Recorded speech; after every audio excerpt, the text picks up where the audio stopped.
Hello and welcome back to the Glass House Festival Poetry from Around the World. We bring to you 85 plus poets coming together in support of creative people impacted by COVID.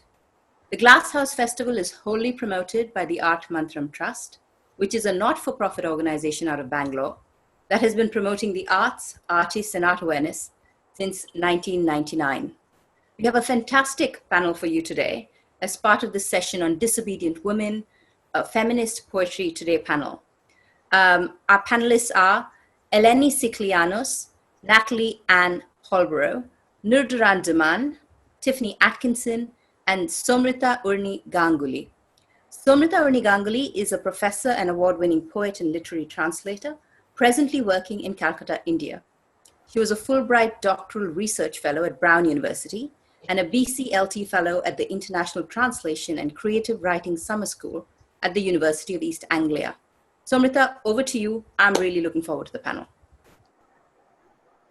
Thank you so much, Yumna. Hello and welcome to our session on disobedient women, feminist poetry today. It is my absolute honor and privilege to introduce you to our panel, my comrades, my sisters, fierce daughters of the brave witches of Salem that couldn't be killed 4 centuries ago. Tiffany Atkinson is an award-winning English poet, literary critic, and a professor of poetry at the University of East Anglia. Nurduran Duman is an award-winning Turkish poet, playwright, and columnist with a degree in ocean engineering and naval architecture from Istanbul. Natalie Holborow is an award-winning Welsh poet whose debut anthology got launched at the Calcutta Book Fair in 2017. It was called And Suddenly You Find Yourself. She's now co-curating a virtual poetry exchange project called Just Another Poet. Eleni Sikelianos teaches literary arts at Brown University, Rhode Island, and is an award-winning American poet of 9 books of poetry and an activist who has taught in prisons, homeless shelters, and public schools. Thank you so much for joining me today, all you fabulous disobedient women. Charlotte Bronte, Emily Bronte, Anne Bronte, writers that are familiar to us, writers that we've grown up with. All of them were publishing under pseudonyms: Currer Bell, Ellis Bell, and Acton Bell, androgynous names that sufficiently disguised their feminine identity.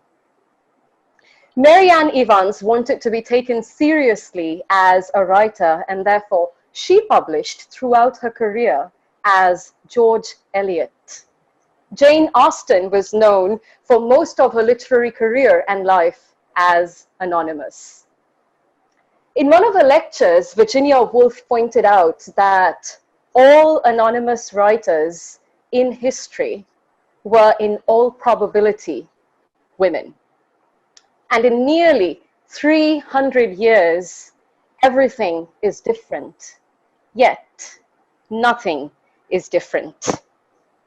So we'd like to start our session today with some readings from the brilliant poets that we have on this panel. Honestly, and you could call me biased, I feel most men do a rather bad job of writing about women, reducing us to our breasts and the gold dust trapped between our thighs. So let's hear from these brilliant women, how women write about themselves and the world around. Could we start with you, Eleni? Sure, thank you so much, Somrita, and thank you also, Yumna, for putting this together. I'm so excited to be here with all of you poets. So happy to see old friends and meet new faces. I'm going to start with a selection. It's actually prose. It's a hybrid book that moves between prose and poetry. And because you were asking about the disobedient women who were important to us, and I can think of lots of disobedient writers who were important to me, beginning for me with Sappho, and moving through Emily Dickinson and up into the present day. But I come from a long line of family members, women who were disobedient in my family, and that one of the people I traced in that was my grandmother, who was a burlesque dancer. That's how she made her living as a single mother in the 40s and 50s. And here's a picture of her in one of her stage personae, the leopard girl. And so I'm going to read a little selection from this book, You Animal Machine, where I'm contemplating her life and what it was like to be a single mother of 3 girls on the burlesque circuit in the 40s. By 1905, every small town in America had a couch, a shed, where young and not so young ladies danced the hoochie coochie, wiggling their bodies like snakes. Muddy Waters, if you the hoochie coochie man, you collect the money, you tend the shed. I got a black cat bone, I got a mojo too, I got the Johnny Conqueroo, I'm gonna mess with you. Who said hoochie coochie means a drunk woman's genitals? It means a single mother's rent. Education required? None. Rules? Never leave money unattended. Never leave the club with the man when the club owner is watching. Pay your house fees on time and in full. You can consider yourself an independent contractor. If you want to get fancy, you can call yourself an ecdysiast. Quote, it might be a good idea to relate strip teasing in some way to the associated zoological phenomenon of molting, unquote, OED 1940. In the tradition of fertility goddesses, temple dancers, and sacred harlots, my grandmother began. Exactly what lines of community morality she stepped across is a subject the family does not talk about. What she was engaged in was the libretto of the leg. As Descartes pointed out, body is divisible into the smallest units. My grandmother's mind, however, was not. When she danced the ancient dances of Judea and Arabia, you might have seen her inner thigh or her dissectable chest, but she will never be able to divide her thoughts. That was brilliant. Thank you so much, Eleni. Body is divisible into small units, but not our minds and our thoughts. That's wonderful.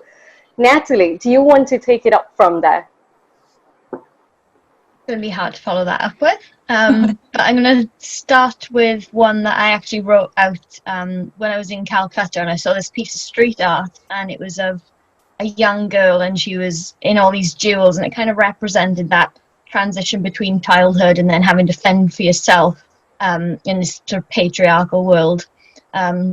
So I started scribbling then when I got back onto the train, and this is the poem I came up with. Girl. Worship the towelled baby in her bubble of pram hoods and milk, her mouth delicate as marigold. Worship innocence. Worship her fist cracking crayons, her name no more than a worm curled in the pattern of wallpaper on her first day of school. Worship her pigtails. Worship smallness. Worship the flat, clean island of her body. Worship her small shoes. Perch bows like birds in her hair. Worship her, crouched in the garden, tugging snails and buttercups, lifting them slow to her eye. Worship rag dolls. Worship monsters. Worship the sundial of her shoe buckles, size 2 scuffed from scaling towers, dangling meters of hair from the bedroom. Worship her knees. Worship the tidy lawn of her tea parties. Worship her milk teeth. Worship wet cheeks. Worship gingham. Worship the grimy crescents of her nails and worship the prints of finger paints, pea small and unpolished. Worship youth. worship ignorance. Send her safe to the homely corner you keep empty for future ornaments. And I'll just finish off with one that I wrote from Penelope's point of view, from the story of the Iliad, and it sort of puts Penelope as rather than waiting ages for Achilles to come back and being that obedient wife, who's got her real story, and I wanted to give her real voice, and how things might have been if she'd been empowered. Penelope. There are several ways to deal with things like this. First of all, I turned his absence into a dress of crushed peach, wore his sailing shade against my hip. These sad impressions of the body, silk islands. I avoided the danger of flesh-coloured skirts on the thigh. There are other things I could do. Cradle this heap of clothes like a baby, drop them down the stairs, arrange them into his shape and kid myself. Leave his scent forever on the staircase. I could take off my shoes in the evening and bring his dead shirts to my nose, feel the weight of Ithaca in my arms. Yet, in the nights, under moon-cracked skies, I can picture him sunk in a seabed, have him lit like a searchlight. I think of him, my silk skirt screwed in a stranger's fist. Time to move on, as they say. I don't even notice the door click shut, his wrecked and shaking return. Thank you so much, Natalie, and a big, big message out there for our people, most people around. Worship our smallness, worship our bigness, spell out our long, difficult names, say our names out loud. Don't whitewash our voices, don't drown our voices. On that note, I'm going to invite Nurduran to read her poems. Nurduran is going to be reading in Turkish, and I shall read her English translations of the poems. Okay, thank you. Hello to everyone. Eleni. I think the most powerful resisting material is the enlightenment material against the darkness. So I try to write from the aspect of that material. So my first poem is Şuraya da bir gök koyalım. Mümkün mü neon lambası olmadan gökleri delenlerin ışığını saçabilmek şimşek gibi gittiğin yere eşit. Kediye, timsaha, caddeye, çayıra mümkün mü insana? İçimizde daima yıldızlara dönmek diyen şu parça, karışması değil, katışma sebebi değil midir bu ile ötenin? Kararması derisinin, sararması, gömlek gömlek ağarması, sihirden, neşeden başka nedir dünyanın insana dağılması? Let's put a sky over there. Is it possible, without being the skyscraper's neon lights, to spill light like a flash of lightning on your path? Equally to the cat, the alligator, to the street, to the meadow, is it possible to the human? Our inside always returning to the stars, who tell that fragment, isn't it a reason to be connected and separated, this and beyond? Your skin's darkening, yellowing the shirt, the whitening shirt, from magic, from joy. What else to humans, the world's dispersing? Nurduran. Thank you. And the second poem, Gök yerleşmiş göle. Gök yerleşmiş göle, bulutlar, uçan halı. Adımladık adımlıyoruz ayı, yürüyüşünü. Üstünden geçiyoruz dansının, suyla zamanın. Uçuşarak hidrojen etekleri süzülüyor yanımızdan, başımızdan, tan. Saçıp saçılarak tarçından maviye, elmastan, arıdan, tarlalar, bahçeler beziyoruz yerin ipeğine. Öğreniyoruz biz de ekip biçmeyi, ışığı. The sky settled on the lake. The sky settled on the lake, the clouds a flying carpet. We prepare to step on the moon, its walk and pass over the moon's dance, its water and time. Rusting hydrogen skirts float passing by our sides, by our heads. Daybreak. We spread and are spread, from cinnamon to blue, from diamond, from bee, we've graced with fields and gardens on the earth's silk. We too are learning to cultivate. And both of these poems were translated by one of Noor Duran's longtime collaborators, Andrew Wessels. Over to you, Tiffany, if you'd like to take up from there. Wow, that was wonderful. Thank you. Hard to follow that in just one puny language. But just to say, it's lovely to be here in this room with all of you. It's a great privilege and a real pleasure. One of the things that you mentioned when we were talking about the panel, Somrita, a while ago, was the influence of the Me Too movement on writing and on our writing. And I didn't think it had any impact on me, but then I was looking through my new collection and found a couple of poems where little things that had been in the news, so people talking about experience and talking about feelings, had just kind of bled into a general consciousness, really. So they're just two short poems I'll read. The first is called Consent, and it was a woman on the radio, a very powerful woman, a professional, a lawyer, who used this phrase. She said something like, "All the men that have assaulted me in my life have been nice guys." And it just sort of stopped me in my tracks. As this is called Consent. On the radio, it wasn't tyranny. She just said, "All the men that have assaulted me in my life have been nice guys." In a voice that made me think of when your finger pushes through the cellophane and touches cool meat. Flesh, you think, with your flesh. I was cooking dinner like a citizen. The interviewer was like, "Whoa." I put the chicken down and walked outside. The lawn, the herbs, the ornamental tree. What a sharp and unexpected boredom. Have I given my consent? Oh, lazy girl, if you don't burn down suburbia, where can you go with a pretty mouth? Who will you bury in ankle-length yeses and pearls?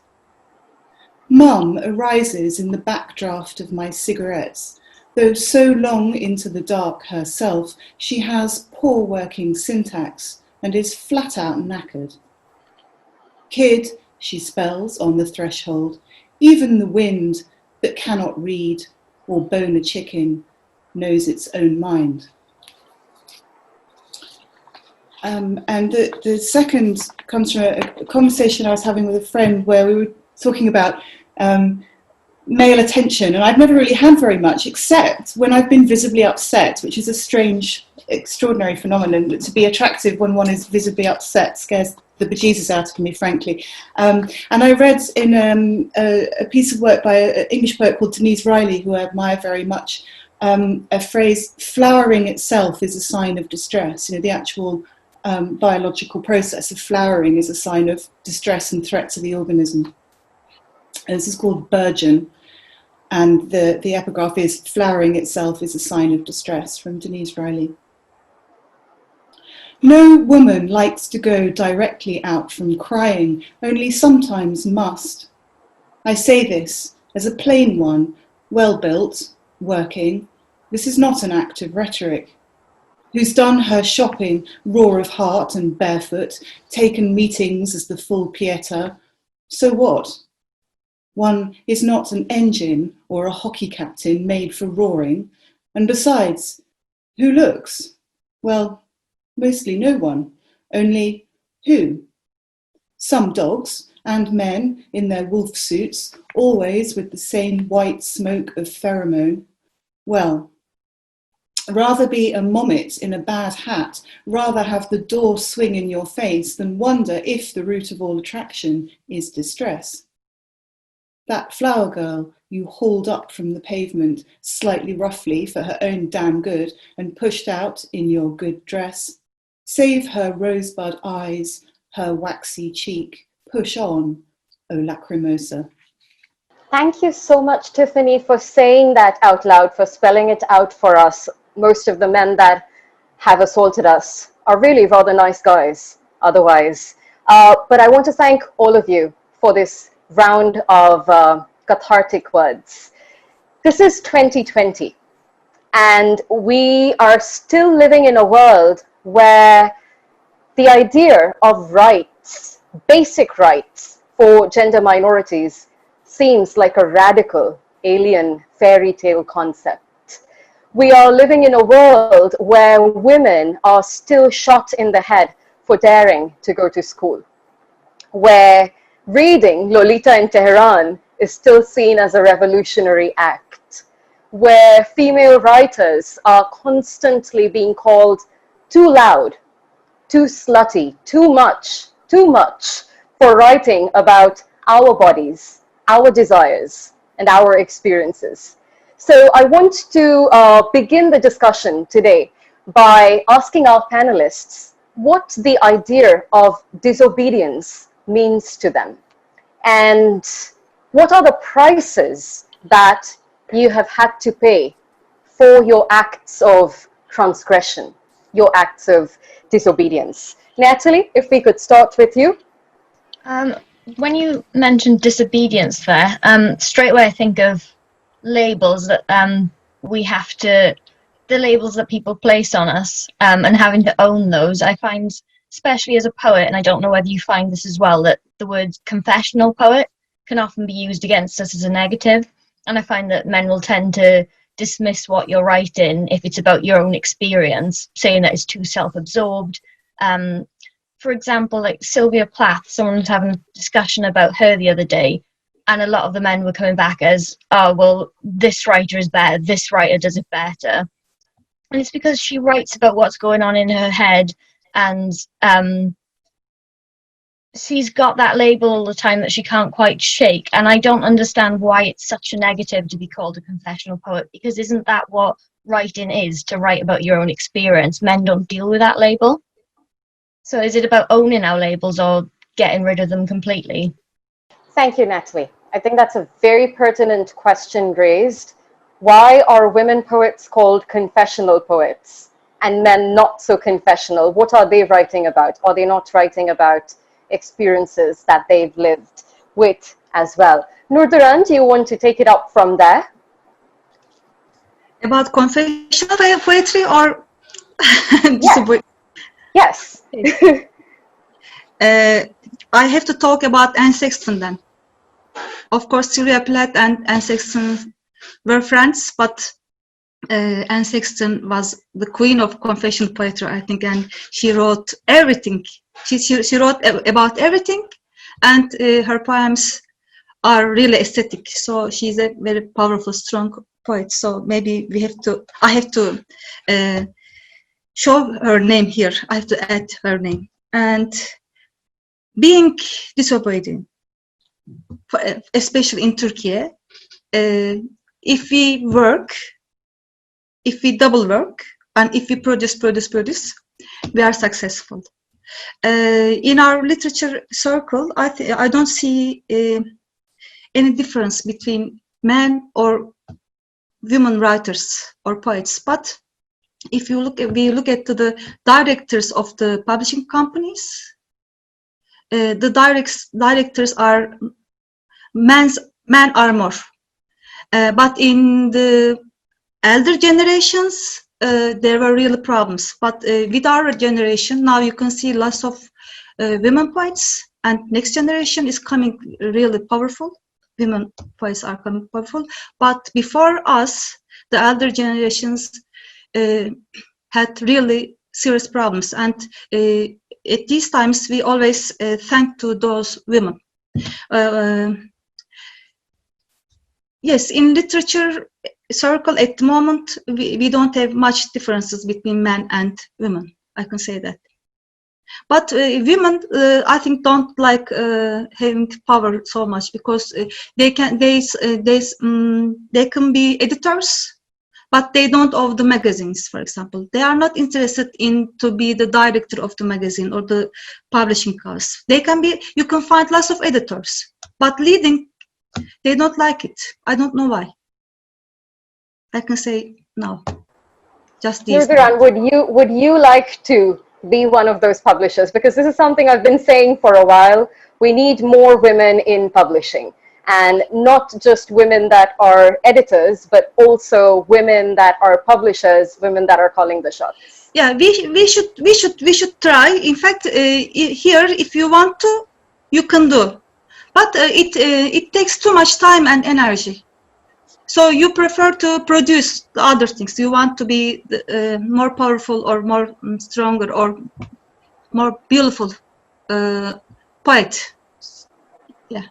But if you say that, let's give your hand under the stone. Let's produce a international book company. Why not? We're going to go out of this session with a publishing house ready. I promise. Eleni, do you want to come in on that and talk to us about some of the prices that you've had to pay in life for your disobedience? Yeah, I was thinking about that, Somrita, and in a way, I don't know what price I've had to pay, because it never felt that I had a choice to be obedient. That never felt like an option. In so many ways, and I don't know if it's that by the very fact of being a girl first and then a woman, you are automatically disobedient, and so yeah, it's a hard thing for me to say what I've given up. I was thinking, I mean, there's so many things to say here, and I think of course, one of the tensions is between the sort of material and what we get in the world, and the immaterial, which is our own, in a way, that the pleasures of our own work, and the struggles between those two. And I mean, I live in a country in which the assaulter in chief is not a nice guy, and is openly an assaulter, and he's the president of this country. So it's a very strange sign to live under, a very, very clear sign of what's acceptable in terms of how women are treated. So there's that. I was thinking, I mean, and there's so much that we could talk about in that, but I was thinking about, it was so interesting, Natalie and Nurduran, thank you so much for bringing up Sylvia Plath and Anne Sexton, who are two poets who were very important to me. I did have a veer away from those poets, for me, an important way, because I found another group of women poets, a little bit the next generation, who are part of what's called the New York School, the second generation, including, I don't know if you can see this, but Alice Notley, who in fact wrote a book called Disobedience. But one of her early books is called Songs for the Unborn Second Baby. And these were women, Alice Notley, Bernadette Mayer, Anne Waldman, and actually other poets of their generation like Wanda Coleman, who included motherhood and the domestic in their poetry in a way that it was, I think for me, the way that Plath and Sexton, they were at odds with motherhood and with domesticity in an important way, but it was a struggle, and that was clear in the poetry, whereas these poets included that in the poems as if it were as great as writing about a hero's journey, that was part of the hero's journey. So they normalized what was, the so-called sphere of being a woman poet, and I think that was really important for me. I mean, of course, in terms of the material world, we know that in this country, women still only earn 70 cents on every dollar a man earns for the same work. So we have these sort of conflicting spheres of what we're dealing with all the time, and a cognitive dissonance that we're dealing with all the time, where, supposedly we're on equal footing and protected by law, and yet there's somebody quote unquote running the country who is a known assaulter. So how do we deal with that as poets? And how do we keep our private worlds rich and safe in such a context? That's a very important question, because and how do we draw that line of demarcation between our private lives and what's going on in the world around us? How do we divorce these two and try and be safe in our private lives?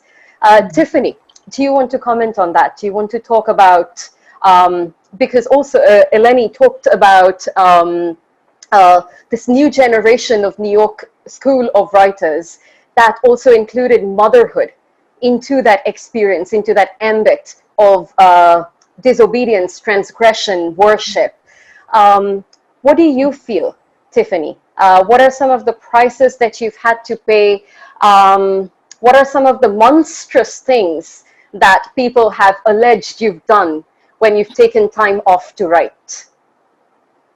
Oh gosh, I mean, I don't feel I have been, you know, either I haven't been very disobedient, or my disobedience has been invisible. You know, it has mattered so little in the scope of things that it hasn't brought down any punishment. But there are lots of different ways of thinking about disobedience, aren't there? Because there's a kind of a scripted form, and there's a disobedience which is just the freedom, perhaps, to think about what you please. So I was just thinking about that really interesting point about, you know, a generation of poets for whom writing about motherhood as a kind of a constriction and an oppression in some ways was important, followed by a generation of women who could celebrate that. And then I was thinking that another disobedience might be not to have to deal with that issue at all.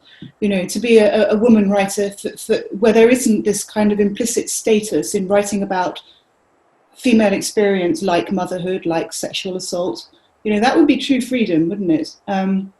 Whether it would be disobedience or not, I don't know. And I am well aware, of course, that in sort of history, that there is a sort of historical precedent for women writers being seriously punished. I mean, physically, psychologically, socially, culturally, in all kinds of ways. And that isn't my experience. But one thing that I think, going back to Nurdan's point about the place of the woman writer and editor and publisher in the literary marketplace and the reader, you know, I think that the most common experience I have is that women, there may be a lot of women writers, but they're not really being read. I mean, just as an anecdote, I was recently in the study of a good friend, very educated, intelligent, probably would regard himself as a feminist man, an artist. I was sitting in his study and I looked round, walls and walls of books, not one was by a woman. I was like, really? Is this for real? And I asked him about it, and it wasn't a policy. It wasn't that he had some kind of idea that women's writing wasn't valuable. It just hadn't fallen across the circles of influence and interest in most of his life. And I thought, that's an extraordinary thing to happen, isn't it? That's another consequence of a kind of disobedience. It's not that one gets sought out and punished, but that it's completely ignored, completely invisible. And that's another thing that I think how we encourage readership that isn't just each other is a big issue as well. Tiffany, that's such a pertinent point, because who's publishing these women? Who's buying these books? Who's reading these women? Are we sort of, you know, circling in little echo chambers, just talking to each other and about each other?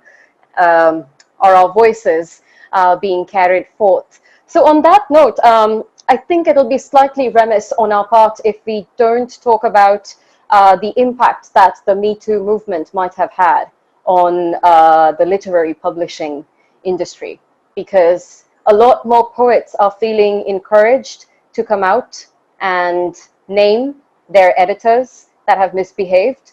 I know of scholars that are calling out badly behaved men who masquerade as publishers, and professors. I want to know from you, Tiffany, if you've noticed a seismic shift in the publishing industry. Who are the gatekeepers at this point in time? Yeah, that's a really good question, isn't it? And I think with regard to the seismic shift and the impact that will have had on publishing, it may be a little too soon to know, insofar as I suspect that a lot of the poets, I think about poets in particular, who might have been enabled by the context of Me Too, they will not yet, it'll be work that's coming out now and perhaps also has been delayed because of the COVID pandemic and so on. So that would be very, very interesting. I mean, certainly, I think the revelation of what closed coteries, I mean, I'm thinking about the UK, which is the only one I know about really, but what a very closed, tight circle publishing is, not just in terms of gender, but in terms of race. Perhaps even more so in terms of race in the UK, I'm ashamed to say. But that has become something that is being called out. And that work that goes from individual cases, which are truly appalling, to a much more widespread sort of editorial policy. And I do feel, well, I do hope, touch wood, that this is something that is starting to change, you know, that those very tight little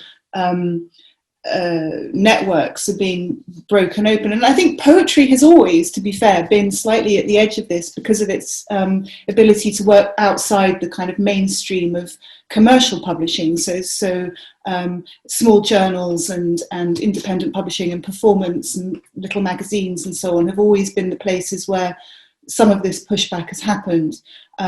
So I'd like to think that that's starting to influence editorial policy in the big heavy hitter publishing houses. But I also suspect that because of the financial implications of COVID, it could be that all bets are off and we might find ourselves 15 years back in terms of actual editorial policy.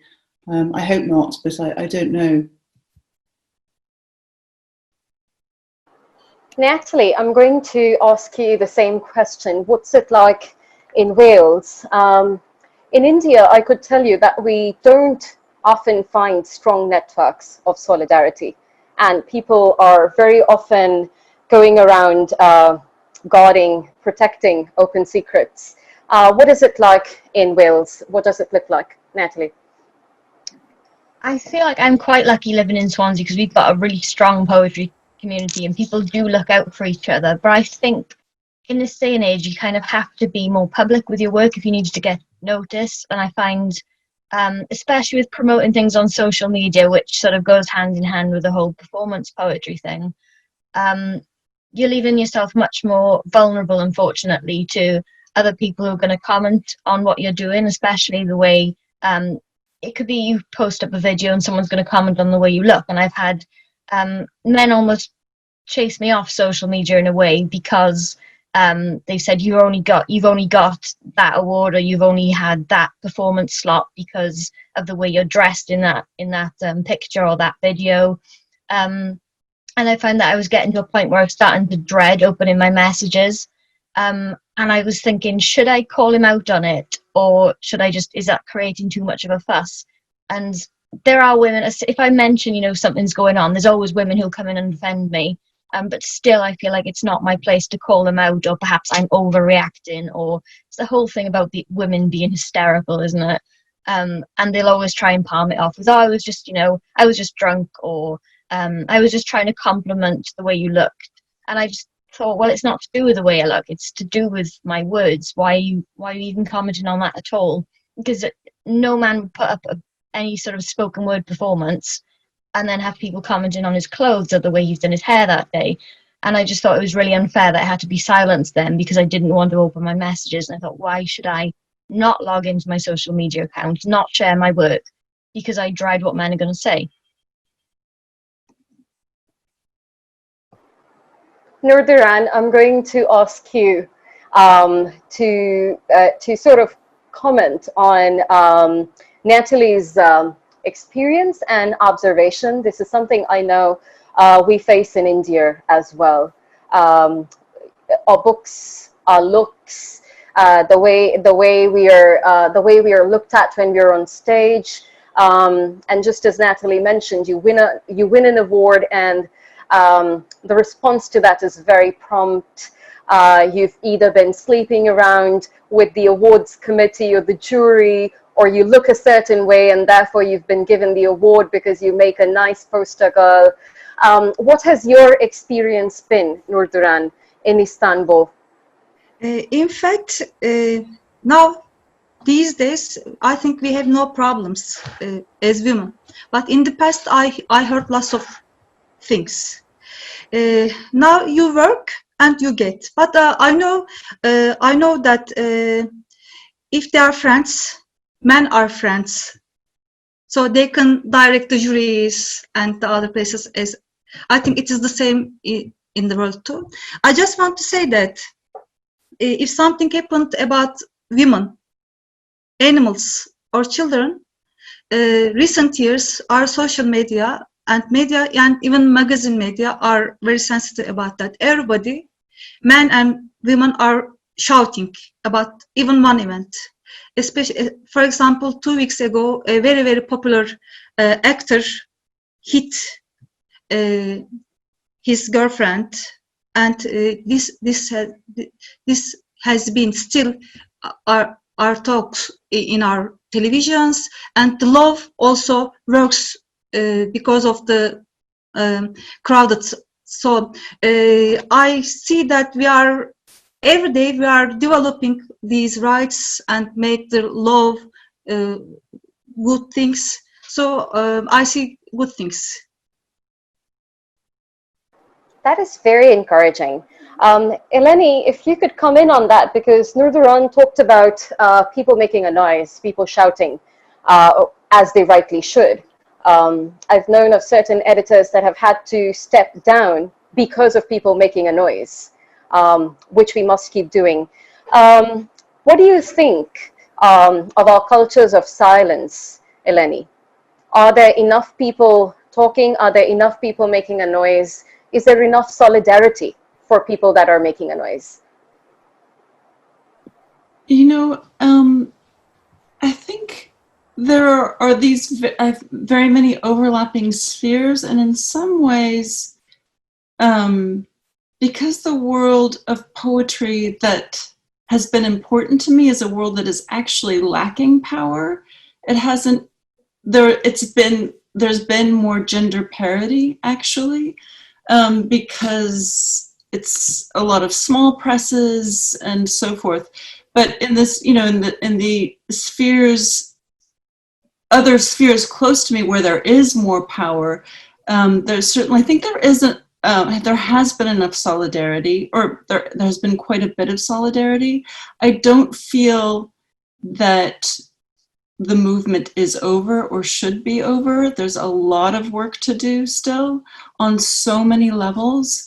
And I think also, thank you, Tiffany, for touching on race, because that's another related social justice sphere within the literary world that we still need to confront and tackle.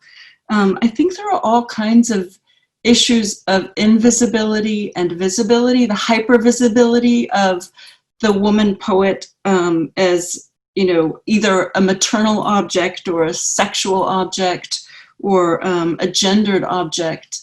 And then there's the invisibility. I mean, one of the things I'm interested in now as a middle-aged woman is the invisibility that happens when you're no longer any of those kinds of visibilities, or you're not drawing that attention. So what does that mean?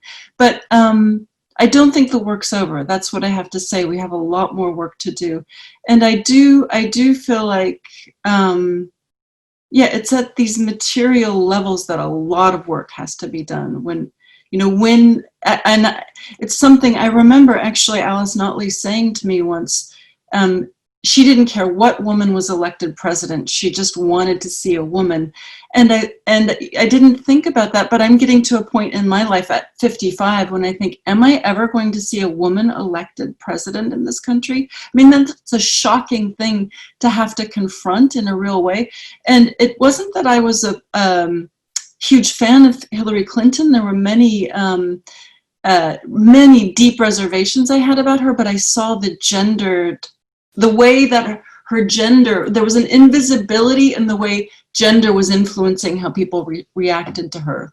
And, you know, things that we talked about, everybody talking about her hair or her clothes. No one was talking about the male candidate's hair and clothes.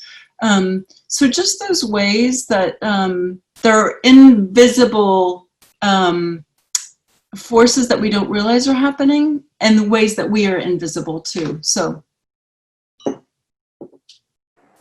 Eleni, are the new generation of female politicians changing that narrative slightly? I'm thinking of AOC, I'm thinking of Ilhan Omar.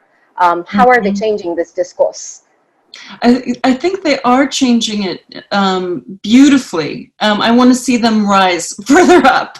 And of course, there's also, you know, that it's not what we're talking about here on this panel, but something I see in my graduate students, there's also a lot more gender fluidity and activism for that kind of visibility and rights within that, you know, non-binary identities. And I think that's really important as well. So yeah, I think that discourse is changing. It needs to, I want to see it rise to the top. Let us rise, as they say. I'd like all of our panelists to sort of take charge of that. You know, you were talking about fluidity, Eleni, so I also want to link it with the kind of writings that we're engaging in, and the idea of disobedience in our writings, and not just our politics. So I want to start with you, Tiffany. What do you feel is disobedient about your writing, if there is anything? Is this disobedience of content or disobedience of form? Are you breaking away from traditions? Are you birthing new styles of writing? How do you see this, Tiffany? Oh, I wish I were. That would be wonderful. That's a very interesting question. I think in the first instance, the disobedience for me is writing at all. I mean, I think my kind of training, my academic background is as a critic, is in critical theory. And so when I started writing poetry, it was a secret thing I did, kind of like taking drugs or smoking. You know, it was what I did in the downtime as a sort of valve of a different kind of thing to do. And that felt quite disobedient because, I mean, this was in the early 90s and 1990s, not 1890s, and there was a sense that, you know, if you had a critical mind, then poetry, it connects with what Natalie was saying earlier, that poetry is all a bit woo, isn't it? It's a bit soft. It's not really kind of critical thought. It's not an intellectual way of thinking, and I think that some of the writers that have been most important to me, like Alice Notley actually, and Denise Riley, who in a way is a sort of a British counterpart in some ways to Alice Notley, is that poetry is where work gets to, it's where intellectual thought happens, you know, and I think for women that's been a particularly big stumbling block, you know, to have work taken seriously as a vehicle for thought. And that feels oddly disobedient. And I'm not saying I do that, but the models I have certainly do that. And I think also the formal disobedience of those writers like Notley and Riley is that they are sort of unpicking some of the foundations of how the language works, not just writing not just representing experiences, but looking at the very material we use to explain, to describe those. And that seems to me disobedient at a really profound level. Again, not something I think I accomplished, but that I admire very much in the writers I emulate, I suppose. Nurduran, I'm going to ask you the same question. Are there writing traditions that you're following, or are you breaking away from certain traditions, and is this a conscious choice on your part through your poetry? Yes, I think I am trying to do a conscious thing. I think the term of the world, not even in Turkey, all over the world, because as all of us, I am also traveling, so I see some things in the world, like in Turkey. I see that the leaders and the other people want us to be negative, and they want us to be lazy because of that negative feeling.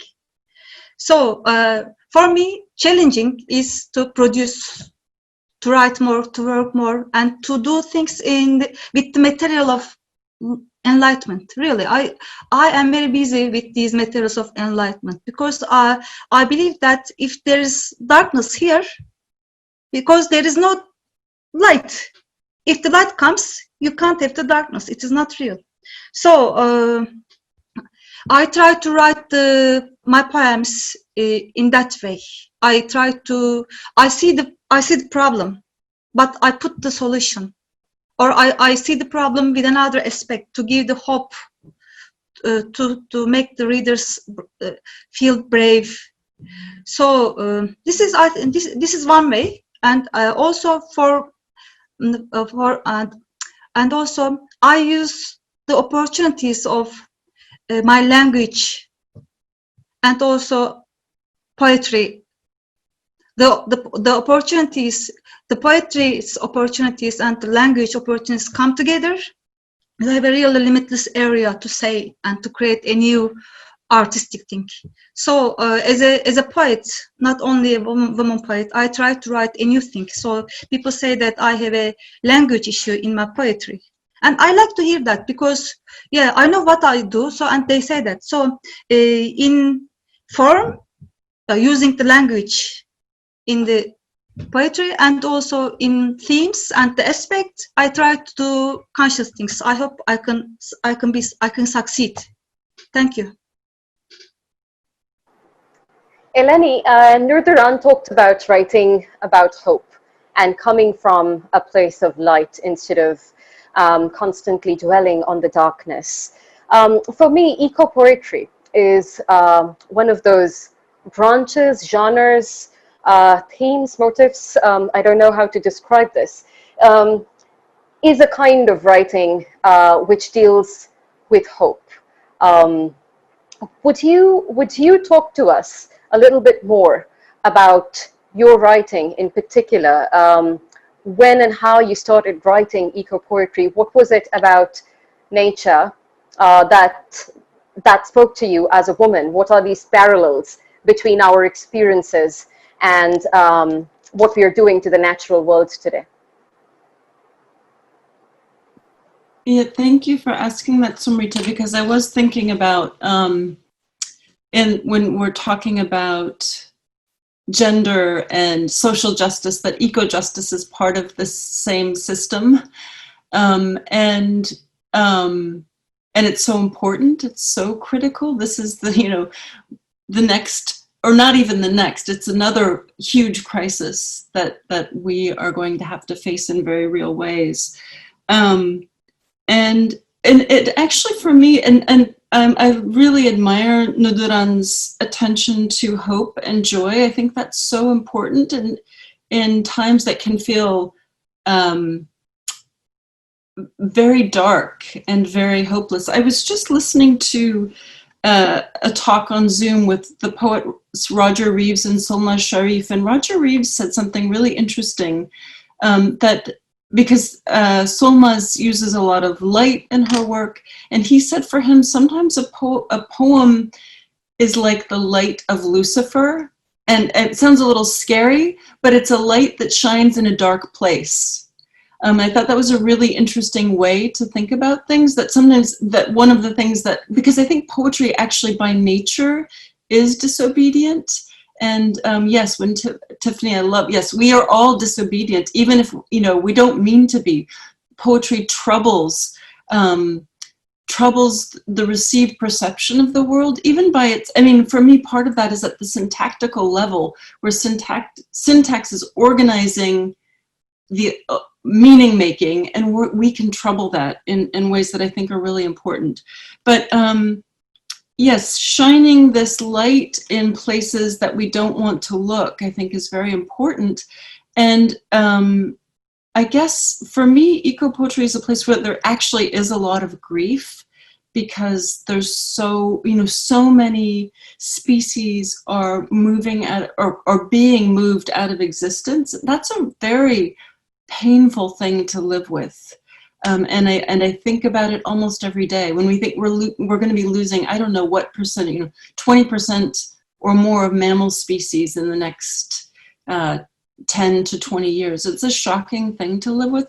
And then how do we bring, but there's so much joy also in when I step outside and watch, see how much larger my cucumber plants have gotten, or watch the interaction, the butterflies coming down and knowing they're pollinating those things that I can eat, and that web. So for me, it's also one of the places that poetry dwells beautifully, unlike most.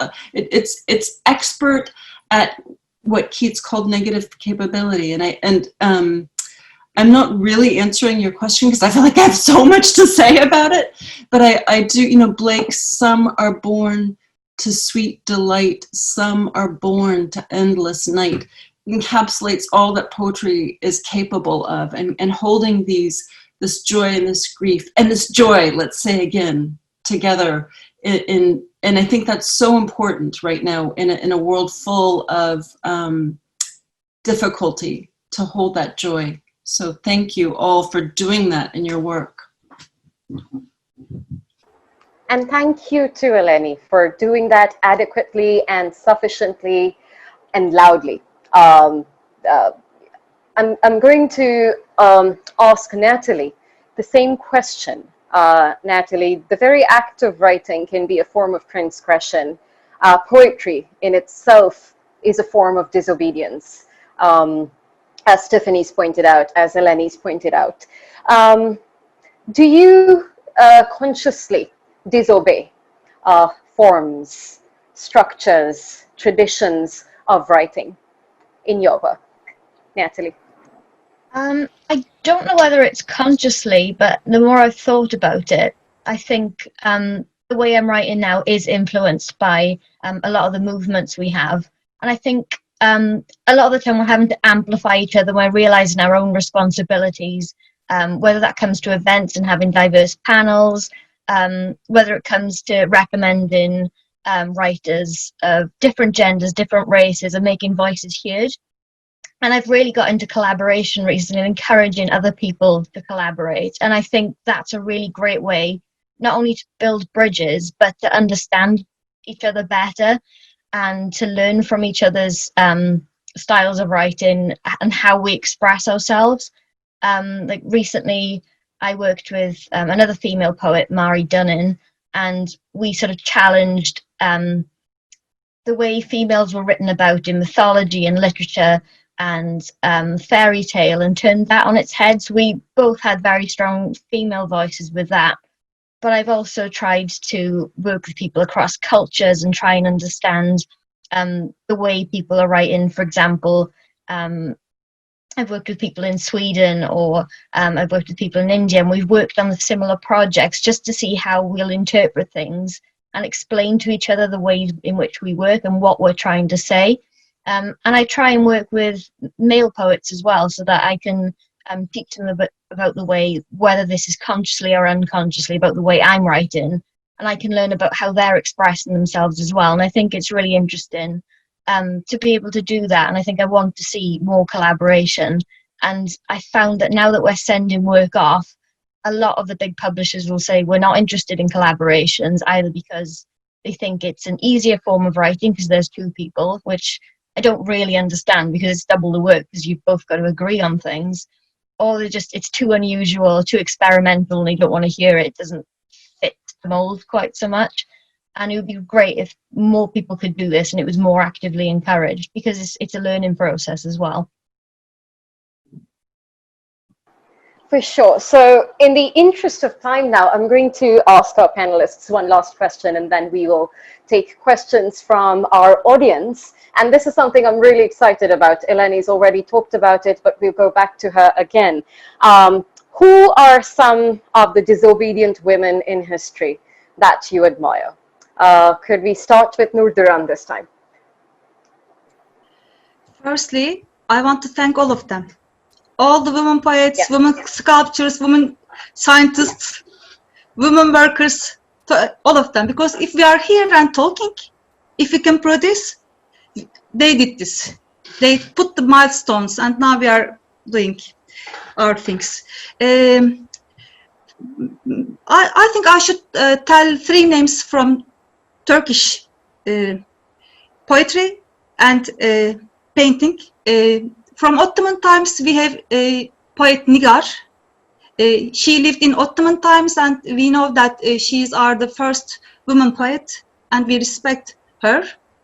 And from our these times, I have to tell her name, Gülten Akın. I think the world should know her because she is really strong. She writes strong, and we all owe her too. And also, I want to tell the name of painter Mihri. She lived both in Ottoman times and Republic times, and she made a way for painters, especially for women painters. So we owe her too. And also, I want to talk about Edna St. Vincent Millay, American poet. I think she's American. I know she's American. She was born, I think, 1892. So nearly 100 years ago. She did really good things in poetry, in theater, because I know that she is playwright, director, actress, but especially she is poet. I just want to read a poem from her. 2006, I translated this poem and published it in a really serious and beautiful poetry magazine. But I want to read it in English. From this poem, we can understand the process and the development of where were we and where are we now? Sociological, historical, personal. So this poem is important, I think. Oh, you will be sorry for that word. Oh, you will be sorry for that word. Give back my book and take my kiss instead. Was it my enemy or my friend I heard? What a big book for such a little head. Come, I will show you now my newest hat, and you may watch me purse my mouth and prink. Oh, I shall love you still, and all of that. I never again shall tell you what I think. I shall be sweet and crafty, soft and sly. You will not catch me reading anymore. I shall be called a wife to pattern by. And someday, when you knock and push the door, some sane day, not too bright and not too stormy, I shall be gone, and you may whistle for me. Edna St. Vincent Millay.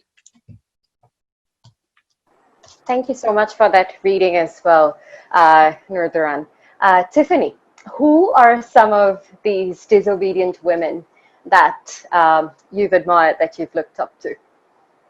Well, I thought I would speak about one in particular, who I've only learned about quite recently. So I live in Norwich, which is a medieval city, a medieval cathedral city in the UK. And I live very near the church of Julian of Norwich, Mother Julian of Norwich, who was a Christian mystic and writer in the mid-14th century. And in fact, she is credited with having written the earliest surviving book in English written by a woman. So her story is in the mid-14th century. She survived the plague, the Black Death. She survived the peasants' uprising, which was quite a big deal around here. And at the age of 30, she herself was very ill, and she became a mystic. She became an anchorite. She was walled up in the wall of the church just around the corner from where I live.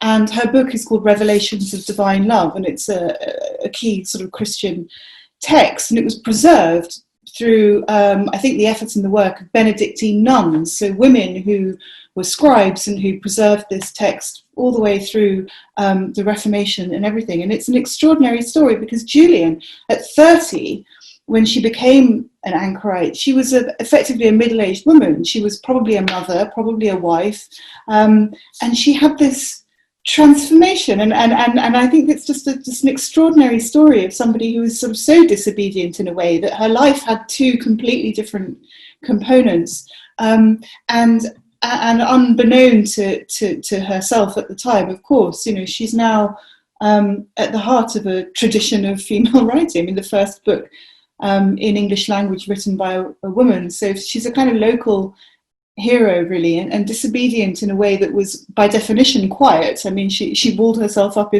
inside of a church, but in a way that hundreds of years later is still palpable.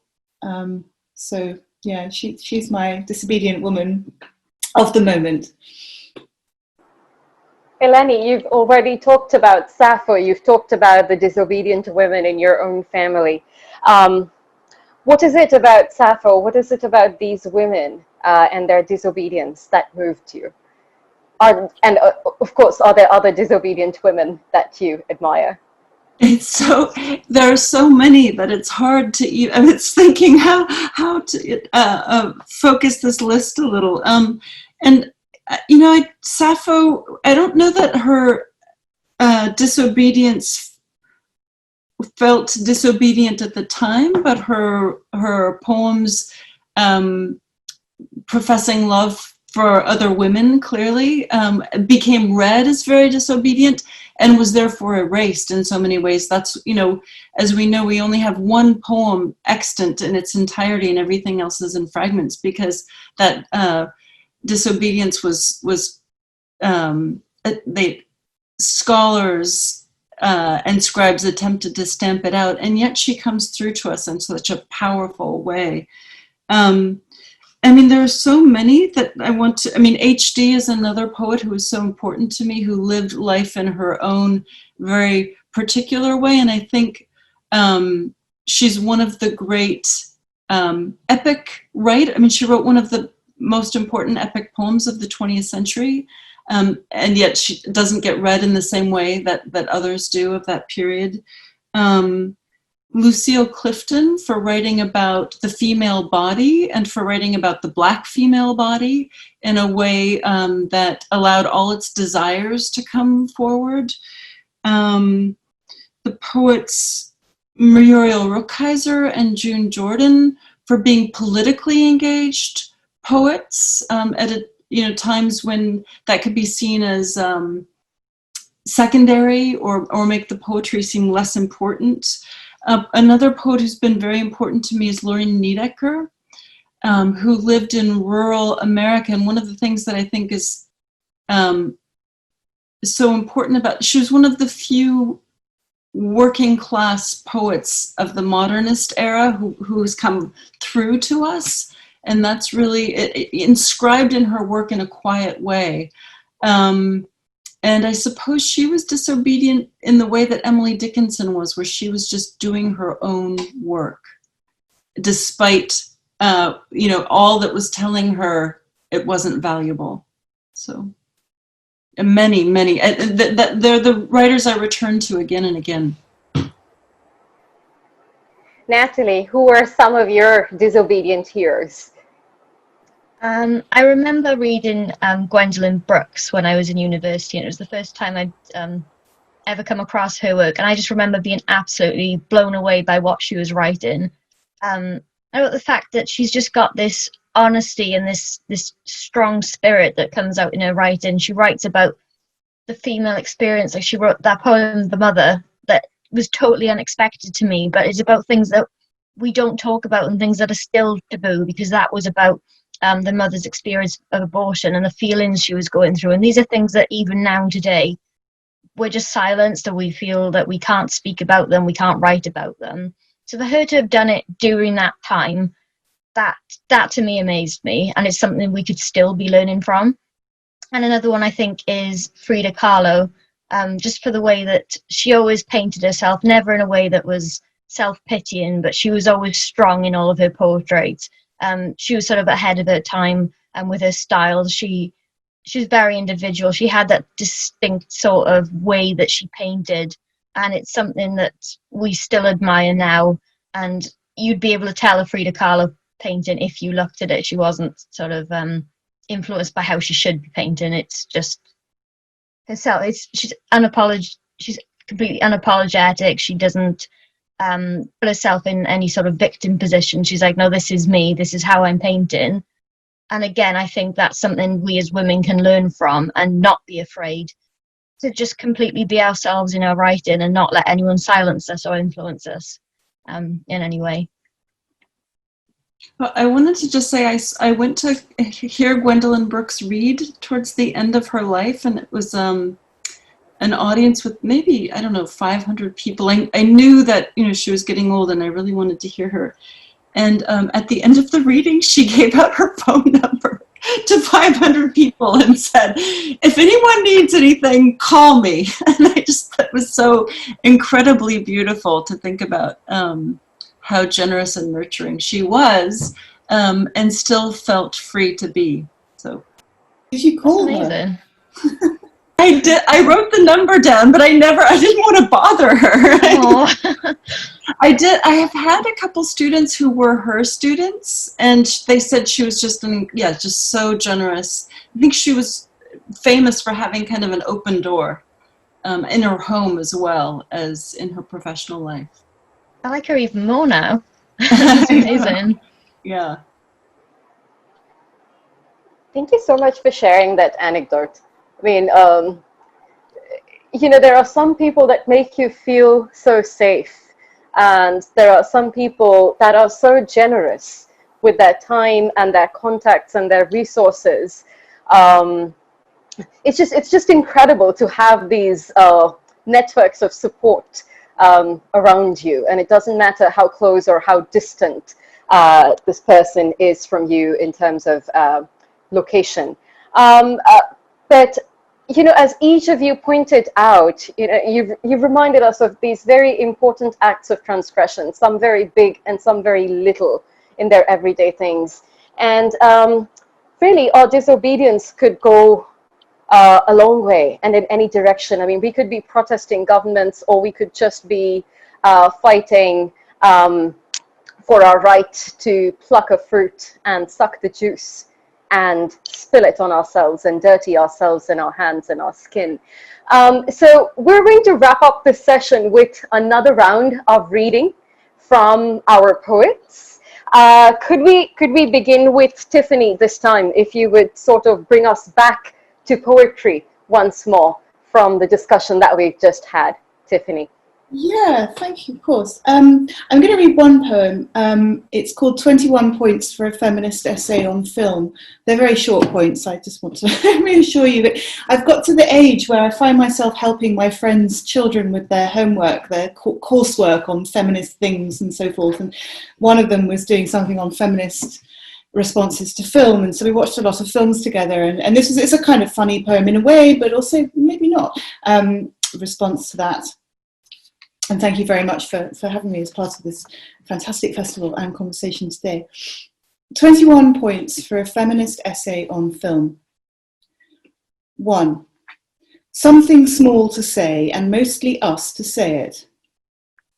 2. We gather dessert spoons in sticky bouquets. 3. We hear disturbance in the basement, and still we take a candle and go down. 4. We're innocent, if only to ourselves, and want to know the strangeness of our houses. 5. No one breathes until the hemlines go up. 6. Off with our glasses, and oh my, we are delivered to ourselves like roses. 7. It's the softness of our bodies. 8. It's all of us laid end to end in a Mobius strip of skin and celluloid that kicks the whole shebang off. 9. We know when to run by the state of our shoes. 10. If everyone's shoes are sweet, we stay. 11. We may come like someone's pulled a ripcord from our bellies and go, yes, or 12. A lawyer enters, e.g., did we say no in the way Plato himself would say no? 13. Here's our archive of equivocal sounds. 14. The original problem, of course, is mother. 15. Or the workplace. 16. Anyway, to do with mothers or employment will be why some guy's still creeping up our shady stair like black mould. 17. He'll call it retribution, and they'll count this. 18. So we work real hard to be good astronauts and cyborgs, lining up our gleaming corsetry across the world's bridge. 19, sister, warrior, this hypothesis will oust us from the family. 20, never mind, it's only true in movies. 21, will someone press the little button? I didn't want to. I didn't want to press that little button. I wanted a 22 and a 27 and a 38. That was fantastic. Tiffany, thank you. Nurduran, can we have you reading some more for us? With you, I think. Yes, I have the translations here. Okay, thank you. Yiğiti. Işık çarpışır çiçekle, göz varsa renk olur. Yoksa oluştur, olan oluşur sadece. Kulak yoksa ormanda, çıtırdasın yaprak. Ses oluştur sadece, yankının bekleyişi dağı. Koku koklanmak ister, ad için, isim için. Uçuşur çeperden çeper, tenin tenle bilişi. İnsan artı biridir dünyanın, katma değeridir. Ayrı ayrı sevgisi, aynı seviş. Ability. Light collides with the flower. If there is an eye, color becomes. If there is no eye, let the leaf crunch. Sound is only being, the echo waiting for the mountain. Scent desires inhalation to discern, divine, the name, the reputation. Membrane frees from membrane, the knowing of skin with skin. The human is the +1 of the world. She is the added value. Individual talents, the same loving. Nurduran. Thank you. Translated by Andrew Wessels. Yes. And this one is translated by Aron Aji. Bizim göğümüz var. Miro'nun şekilden boyadan sözcüklerini. Düşün içinden öte bir düşe. Açılır kapanır bir yıldız kapı. Derinden biçilmiş, teyellenmiş hafifçe. Görünmez iğneyle göğün eteğine. Bizim bir göğümüz var. Gözden gemilerimiz, kirpikten kanatlarımız, bir bakışmamızla bizim bir uçuşumuz. Gülmenin biçimlerini çalışıyoruz. Hayatın başka meydan okumalarını. We have our sky. To Miro's words, in shapes, colors. In a dream, into another dream, a door opens, closes, a star. Deep cut angles stitched down lightly by an invisible needle on the folds of the sky. We have our own sky. Ships made of eyes, wings of eyelashes. In meeting glances, we take flight. We are practicing forms of laughter, life's other defiances. This was translated by Aron Aji. Natalie, over to you. Okay, so first one, it's just one about giving into your emotions, I guess, and trying not to put on a brave face all the time. This is sometimes you cry in this car. The great shivery out-breath that tries to bear the world's ache comes rasping out again, then backs up into silence, waiting to fall into memory trap. It makes no sense. Heat murmuring on the bonnet of the car, its deaf engine that might have once roared into summer, the sunlight on its registration plate, like houseflies on butter. Sometimes you cry in this car with the engine off, and that feeling you sometimes get, like stepping into a cramped elevator, a train without any schedule, both hands on the wheel sticky, as though you'd pressed them too long against the shimmering fever of the universe. And the next one is, and suddenly you find yourself. And suddenly you find yourself in your black lace knickers in your early 20s, feet cold and bald in a house nothing like your childhood home. Lipstick and mould, your teenage years dead on the rug. A miniature hell, this grey affair with a fusty-smelling settee and a bottle of something red taking acid breaths upon the ring table you used to crush out menthols. And so it goes. You quit smoking and sulking, chew gum for days on the stairwell. The mirrored room sharpens everything but yourself. Another shadow slips in beside you, single as an armchair stuck to his front like a monkey, his muscle pack of warmth. Your spine unzips, and suddenly you find yourself, open and gasping, newborn blue and just as needy. Home trembles and calls you back, in your mother's voice, and suddenly you find yourself squinting at stars, finding in your own shadow the stain of another waving back. His face on the face of the moon. And suddenly you find yourself breathing and pale, looking back at someone not quite yourself, and something that may or may not have been love, leaking from under your rib.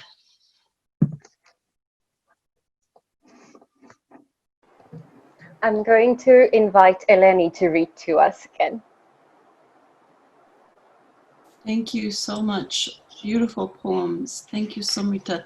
I did want to say one thing because I think I kind of raised the notion of the woman poet as sort of open door mother, and I think that's another thing we need to be a little cautious of. It's a role I myself fall into easily, and that we expect these women poets to be like mothers, and sometimes, yeah, to also accept when they keep the door shut. I guess that's, I just wanted to say that.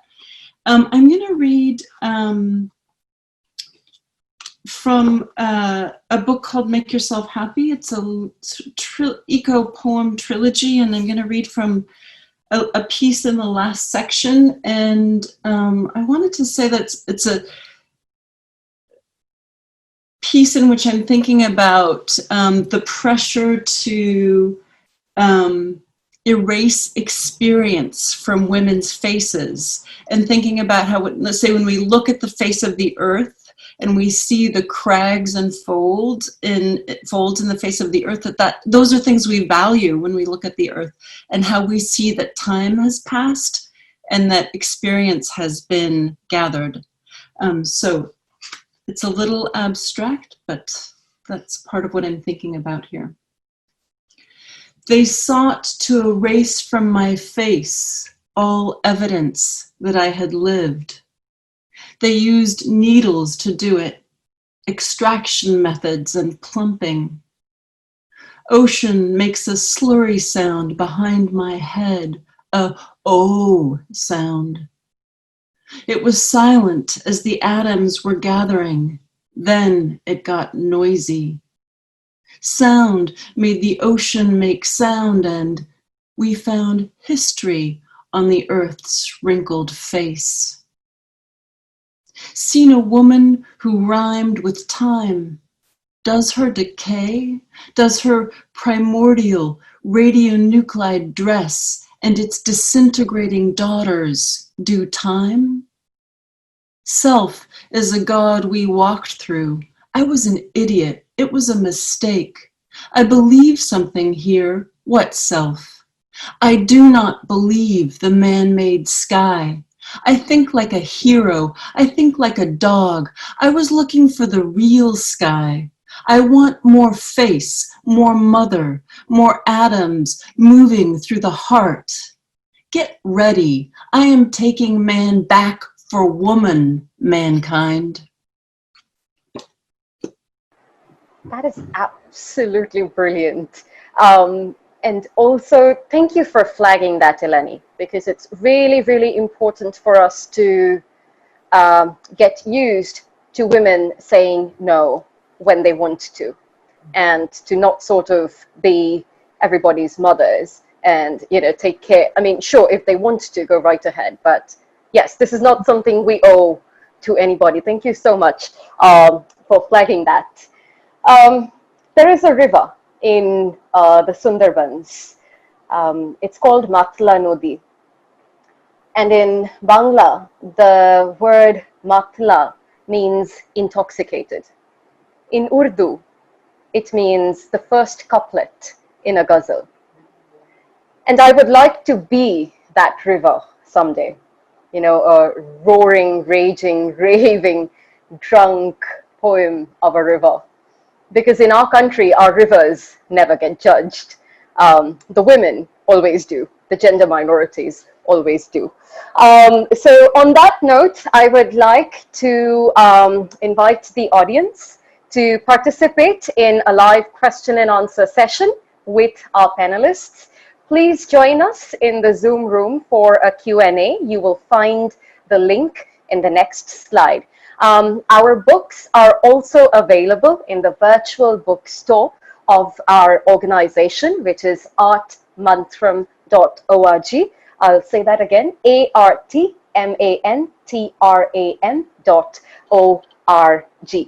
And here's hoping that our poetry and the poetry of other women and other gender minorities from around the world continue to inspire creative destruction and disobedience. And here's hoping that our words don't get drowned out in echo chambers and glass houses. So thank you, Tiffany. Thank you, Nurduran. Thank you, Natalie. Thank you, Eleni, for your time and for your disobedience.